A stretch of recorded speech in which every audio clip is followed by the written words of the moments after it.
Si Jesus na siyang maglalapit sa ating lahat sa Diyos. Siya ang ating daan, katotohanan at buhay. Ngunit itinakwil siya ng maraming mga tao.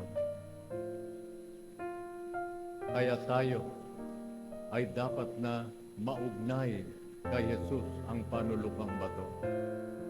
Tayong mga buhay na bato ay dapat nakaisa na Jesus sa ating pakikipag-ugnay sa ating Diyos. Si Jesus ang panulukang bato natin. Sa Kanya tayo nakatayo, nakasandig, at sa pamamagitan na tayo nabubuo, nakaisa ng Panginoong Diyos. Kaya mga kapatid, sinasabi sa atin ng Diyos ngayon, kilalanin natin si Jesus. Maging saligan siya ng ating buhay.